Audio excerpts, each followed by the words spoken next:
estar hablando con un tema más que importante para todos nosotros, que después de 3 meses de negociaciones, el gobierno de Germán Dorsey llegó a un acuerdo sobre la modificación del proyecto de Neptuno. Bueno. Que para mí, claro, le pusieron proyecto de Neptuno cuando veníamos de que se fundía el Neptuno. Creo que no estuvo bien elegido el nombre. No sé si iba por ahí. Con el Consorcio de Aguas de Montevideo, el viernes, el secretario de Presidencia, Alejandro Pacha Sánchez, informó en conferencia de prensa que la construcción de la planta potabilizadora en Agra City fue descartada y en su lugar se va a construir una nueva planta en la cuenca del río Santa Lucía, otra de menores proporciones en Solís Chico y obras en la quinta línea de bombeo. Según el secretario, la obra tendrá un tercio menos de costo y la gestión de las nuevas plantas estará a cargo de OCE. Esas son las grandes referencias. Ahora vamos a estar charlando con Raúl Viñas, integrante del Movimiento por un Uruguay Sustentable. Raúl, ¿cómo andás? Bienvenido. Muy bien, muchas gracias por recibirme por acá. Un placer estar con ustedes y a través de ustedes de acá, con toda la gente de esta Agüeno TV. Señor, está buena la TV. Está buena, está buena. Che, Raúl, bueno, es un tema que yo creo que nosotros a veces, creo que la última sequía y todo lo que nos pasó nos bajó un poco el copete, pero creo que cuando hablamos del agua o del uso debido del agua, que es algo que siempre lo tuvimos ahí, pero como de forma muy superficial. Uno acá en la escuela te decían, Uruguay, agua. Claro. No pasa nada. Cuando nos acá, invadan, cuando nos van a venir a buscar por el agua. Va a ser por el agua. Claro. Todos lo tenemos ahí. Creo que la última sequía, que estuvimos tomando agua salada 6 meses, nos sentó un poco y nos dijo, che, mirá que no es. Esto es serio.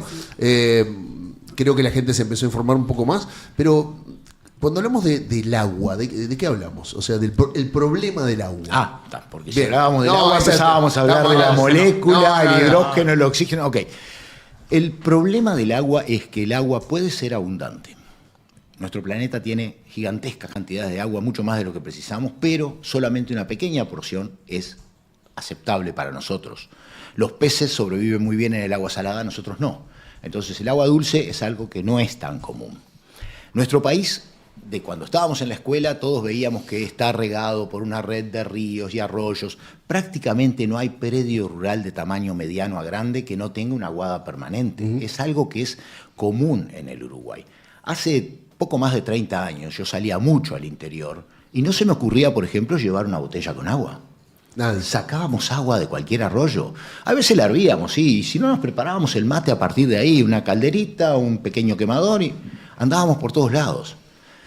Hoy, lamentablemente, nadie sale de su casa si no tiene una botellita de agua normalmente. Y eso, el agua embotellada, tiene mucho que ver con una real pérdida de calidad del recurso agua en nuestro país en los últimos años. ¿Esto tiene algún responsable, visible por lo menos? Y para empezar, todos los uruguayos. Bien. Para ponernos un poquito más específicos, algunos uruguayos un poco más de culpa que otros.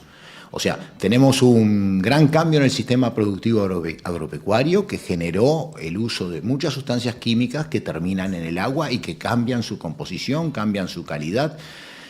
Más allá de la sequía, también estamos teniendo ahora los episodios de las cianobacterias, por ejemplo, que ya son el pan nuestro de cada verano, otoño y primavera, y hay veces invierno, o sea, de todo el año. Y esa situación es una situación en la cual, además del sistema productivo, tenemos otros culpables, ¿no? Algunas plantas industriales son contaminantes puntuales. Recuerdo hace mucho tiempo se hablaba de la contaminación en el Santa Lucía Chico a partir de una planta de Conaprol en Florida.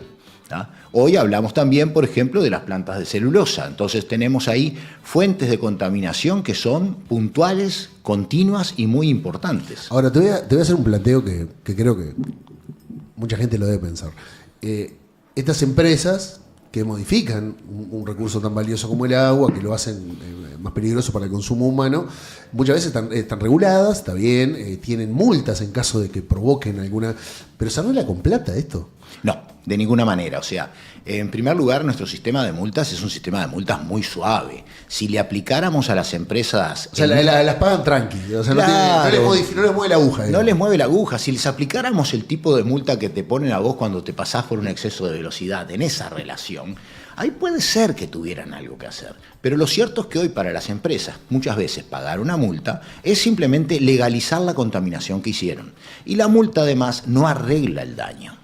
Ya lo tienen en cuenta, o sea, al momento de hacer su cálculo, bueno, tengo que cubrir esta multa. Digamos que en los imprevistos de los balances que se hacen de los estudios económicos de las empresas, normalmente está previsto porque en algunos casos Y por eso nosotros entendemos desde el MOUS que tenemos que volver a tratar de poner aquella ley de los delitos ambientales. Para un gerente, económicamente, le es mucho más barato, bueno, esperar que llueva y largar todo eso por el caño, ¿tá? Que ponerse a tratarlo adecuadamente y evitar que sea un contaminante peligroso. Ahora, y no hay, por lo menos por ahora, no hay consecuencias penales. Son siempre consecuencias civiles. Son consecuencias económicas, digamos, directamente. No hay penales, no hay faltas tampoco sobre este tema. La ley de faltas no incluye esto.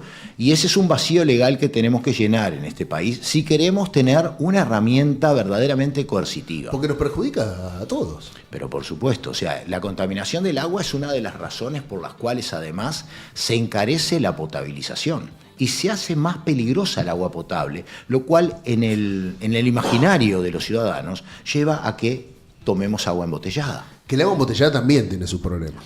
Por supuesto que sí. Por un tema del depósito, por los microplásticos, por una cantidad de cosas. El envasado del agua subterránea en plástico, su exposición a la radiación solar que degrada los plásticos y mezcla sustancias con el agua, el tiempo que el agua está colocada dentro de esos recipientes y un montón de otras cosas, además de la economía, mucho más caro. El agua en sí, cuando tú compras una botella de agua, no estás comprando el agua. Si vos mirás, estás pagando la botella prácticamente. Porque el negocio es venderte botellas de plástico, no es venderte el agua. Entonces ahí tenés un cambio. Pero volviendo al tema de la calidad del agua y de la potabilización, cuando el agua baja de calidad, el organismo encargado de potabilizarla, en nuestro país la OCE, se ve obligado a usar más sustancias químicas. Claro. El aumento de las sustancias químicas tiene dos puntas. Por un lado, el económico. Encarece, más plata. Por supuesto, claro. Te encarece. Y por otro lado, algunas de esas sustancias se combinan, reaccionan dentro del agua con los componentes que están, digamos que, por ejemplo, los floculantes que hacen que toda la materia más sólida se baje, caiga con mayor rapidez y se produzca una decantación que limpia el agua, dejan residuos. Y algunos de esos residuos terminan siendo peligrosos para los seres humanos y para todos aquellos que nos servimos de esa agua. Aumenta, por ejemplo, el gasto en salud pública. Bueno, eso después. Entra a repercutir en lugares que no nos imaginamos. Esto es toda una cadena. Claro. Esto es toda una cadena. La sequía lo que nos mostró es que por primera vez en más de 150 años, ahora el 18 de julio, además de la declaratoria de la independencia, fue el aniversario del primer servicio de agua a Montevideo desde Aguas Corrientes, que fue la inauguración de la fuente que está en la Plaza Matriz, allá en 1871. A la pucha. Hace años ya, ¿viste? Tenemos agua hace mucho tiempo. Montevideo en eso ha sido un pionero y casi todas las ciudades del interior de nuestro país también. O sea, el aguatero dejó de andar hace mucho. Yo hice de aguatero en el jardín de infantes, me tocó hacer de aguatero.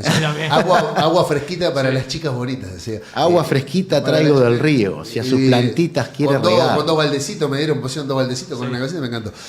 Ahora, hubo novedades esta semana con respecto a, bueno, la terminación del Plan Neptuno 1, esta reacomodación del contrato. Primero te quería preguntar si para ustedes fue una buena noticia esta readecuación de las cuestiones. Y lo otro es la publicación de MOU se cuestionaba este nuevo proyecto que no se haya presentado como un llamado a licitación. Ayer Sánchez, el secretario de Presidencia, expuso que al ser una ampliación de contrato y con la modificación que establece una reubicación de las obras, por eso no es necesario hacer otro llamado a licitación. ¿Fueron suficientes esas explicaciones para ustedes? Esa es la opinión de Alejandro. Está bien. Es su opinión, respetable como todas. En primer lugar, para nosotros, el hecho de que no se haga la toma de agua en Arasatí es una muy buena noticia. Bien. Es además una forma de reafirmar el valor de la movilización social, porque entendemos que si no hubiera habido movilizaciones, si la gente no se hubiera movido por esto, si no se hubieran hecho incluso iniciativas judiciales como las que hizo el doctor Cereta y demás, esto no se hubiera movido. ¿Se sintieron escuchados de alguna manera? A veces ninguneados, pero siempre terminamos siendo tenidos en cuenta porque cuando la gente se moviliza pasa. Mira, yo acá justamente, Diego, tengo otro ejemplo de que cuando la gente se moviliza las cosas pasan, y es el libro sobre la batalla de Punta Ballena. ¿Ya salió? Por supuesto. ¿Qué crack? Entonces, en ese libro se muestra todo lo que fue la movilización social que llevó a que esa zona, ayer yo veía videos que me pasó mi hija de la zona, justamente, que estaba ahí con su marido y mis nietos, a que esa zona todavía siga siendo un lugar para todos y no simplemente un gueto de ricos donde se iban a construir 330 apartamentos en 29 edificios. Bueno, que Maldonado es un lugar que hay que estar muy atento porque sí, te descuidás. Te descuidás en Maldonado. Te descuidás y te hacen una excepción en el reglamento y te terminan rompiendo y hay todo. un hotel de 5 estrellas. No, al lado de- lo que, Sí. hay que mandar. Ese libro está disponible en todas las librerías, lo distribuye La Lucy. batalla de Punta Ballena. En Maldonado el tema, hay que explicar el tema bien de lo que es una excepción, porque no estarían entendiendo cuál es el tema. No, de la lo que excepción. pasa es que lo que hay que explicar en Maldonado es qué son las reglas, porque las excepciones es lo Por que eso, pasa siempre. Pero como que invirtieron, pero bueno. Sí. Ahora- Pero volviendo al tema de Arasati. Sí, por favor. Desde el punto de vista de que se elimine la toma de agua en Arasati, para nosotros es una muy buena noticia.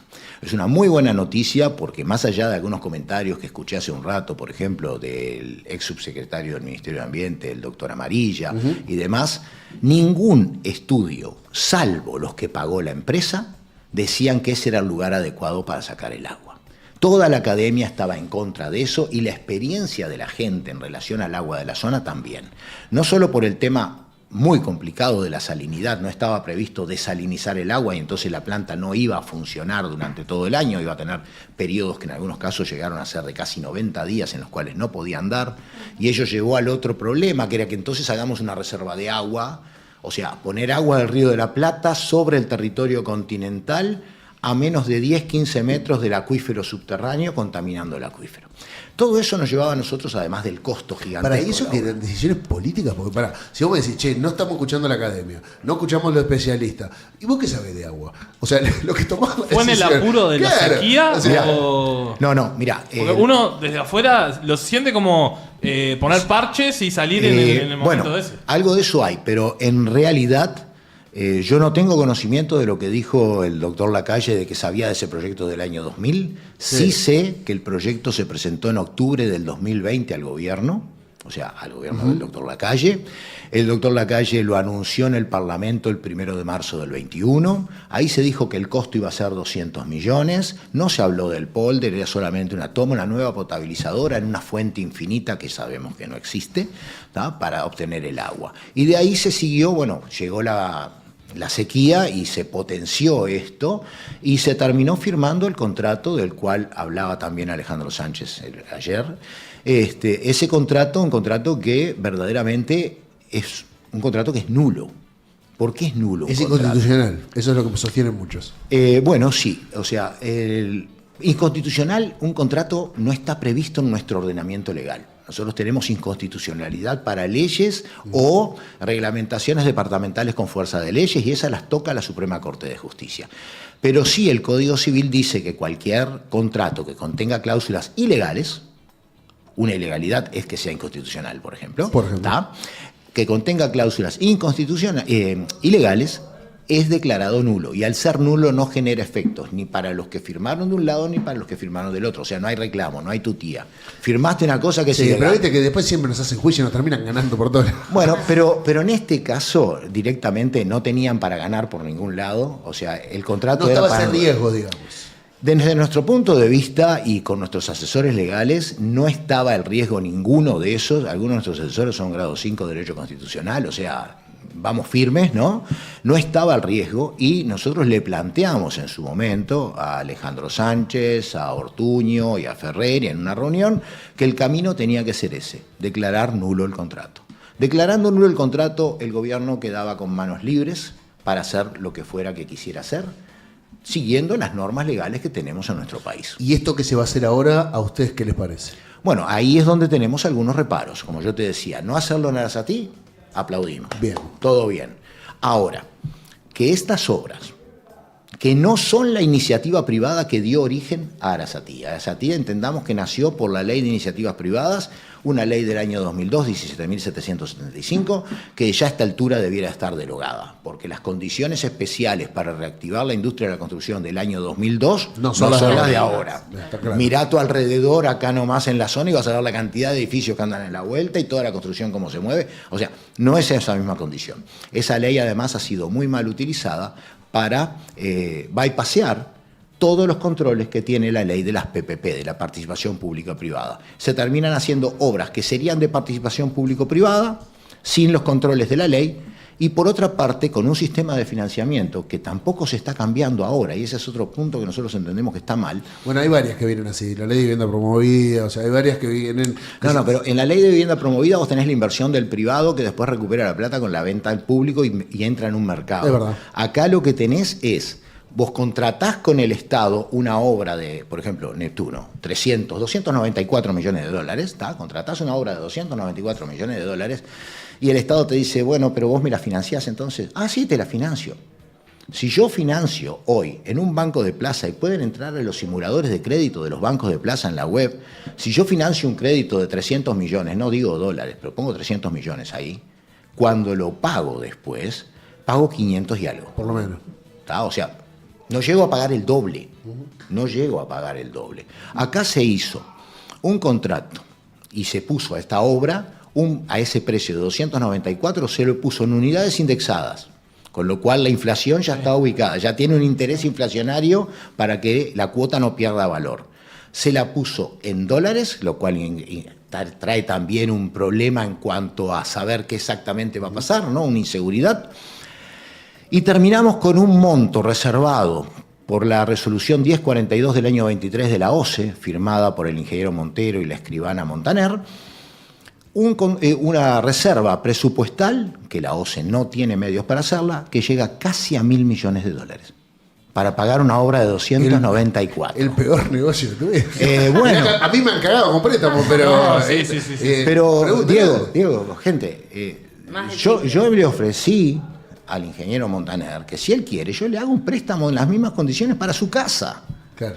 Porque le pido la plata en un banco y saco un montón de guita a favor mío. ¿Entendés? Te hago una pasadita ahí. Exacto. Y bueno, pero esa pasadita es la que están haciendo el consorcio privado. Básicamente nos están cometiendo Totalmente. toda el agua. Como 400 millones de dólares. O sea, ahora... O sea, ellos te hacen la financiación de la financiación de la financiación, pero que es toda de ellos. Son unos cracks. Pero realmente lo mismo nos hicieron. Admirable, perdón. Totalmente. Vamos, Esperá. No culpa de ellos. Otro Alejandro Ruibal, me saco el sombrero, excelente, claro. Como negociante, bárbaro. Si algún día preciso un gerente para una empresa, lo quiero a él. Lo quiero a él, porque es un gran negociador. Te defiende los fierros. Por supuesto. Sí. Pero pensá que es lo mismo que nos pasó con el tren de UPM. Salió 800 millones. Se hizo por PPP. En la PPP se dijo, es mejor que lo haga el privado porque saldría 20 millones más caro si lo hace el Estado. Y terminamos pagando más de 3.000. Estamos pagando $500.000 todos los días. Bueno, fue un detalle. Vos también, Raúl. Sí, la verdad que... Le buscás a todo. La verdad que a veces me pongo tan detallista que me da hasta miedo. Raúl, nosotros tenemos que ir cerrando el programa. Te queremos agradecer porque este es un tema del que no vamos a parar de hablar hoy. Es un tema que nos afecta a todos. Creo que, vuelvo a repetirlo, la última sequía... Igual, yo soy de la teoría de que lamentablemente nos vamos olvidando de las cosas. Nos pasó demasiado rápido. De la pandemia vamos a salir mejores, decía alguien. La puta que lo parió. Salimos todo peor. De la sequía vamos a empezar a cuidar el agua. Nadie cuida nada mío. Entonces creo que es un tema de que yo lo único que destaco de esto que está pasando públicamente es que se hable. Se está hablando, yo creo que algo siempre va a quedar. Creo que la participación de la sociedad civil es fundamental y particularmente si hay del otro lado una oreja que esté medianamente dispuesta a escuchar. Creo que eso también es algo... Ahora tenemos que buscar que lo que se haga a partir de ahora sea legal. Eso es lo primero. Que no es poco. Es muchísimo. Ya de arranque es un paso.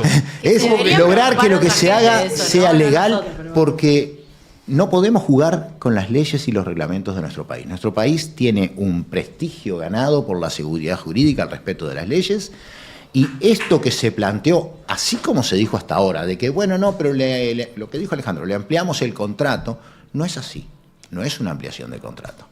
Es una nueva obra con un nuevo costo, en un nuevo lugar, no tiene nada que ver con lo anterior. Tiene como mucha diferencia con lo otro como para considerar una ampliación de contrato. Eso, y está bien. Bueno, Raúl Viñas, integrante del Movimiento por un Uruguay Sustentable, un placer que hayas estado con nosotros en la mañana de hoy. A ustedes, Valentina Santería, nos vemos mañana. Hasta mañana. Esta semana está bastante picadita, tenemos de todo. Nos viene Mochi a visitar. ¿En serio? Sí, queremos hablar con el Tonga Reino que le estuvimos llamando. Porque vos no sabés nada. Claro. No sé nada. Le robaron el celular, ustedes entiéndanla. Un celular, te vamos a dar una saibalita, algo. Vos guardalo, Raúl. Sí. Cuidado, Raúl. Que pasen bien, hasta mañana. Se queda con los amigos de fútbol del bueno. Chau.